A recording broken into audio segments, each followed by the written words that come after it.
আসসালামু আলাইকুম ওয়া রাহমাতুল্লাহ। সম্মানিত দর্শক ও শ্রোতা, ইফতারির দোয়া আপনি কি করে করবেন? সারাদিন রোজা রাখার পরে রাসূলুল্লাহ সাল্লাল্লাহু আলাইহি সাল্লামের সুন্নাহ হলো একটা খেজুর দিয়ে ইফতারি করা। যদি কারো কাছে খেজুর না থাকে তাহলে পানি দিয়ে ইফতারি করা, এটা হলো সুন্নাহ। ইফতারির সাথে সাথেই অর্থাৎ ইফতারির যখন সময় হয়ে যাবে তখন ইফতারি করতে হবে, এটাই সুন্নাহ। ইফতারিতে দেরি করা এটা ঠিক নয়।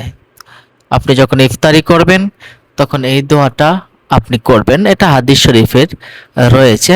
দোয়াটা হলো বিসমিল্লাহির রহমানির রহিম, আল্লাহুম্মা লাকা সুমতু ওয়া আলা রিজকিকা আফতারতু। আপনি আশুরা রোজা হোক, রমজানের রোজা হোক, শবে বরাতের রোজা হোক, যে কোনো রোজার ইফতারিতে আপনি এই দোয়াটা পড়লেই ইফতার হয়ে যাবে। আল্লাহুম্মা লাকা সুমতু, হে আল্লাহ আমি আপনার জন্য রোজা রেখেছি। ওয়া আলা রিজকিকা আফতারতু, এবং আপনার দেওয়া রিজিক থেকেই আমি ইফতার করছি।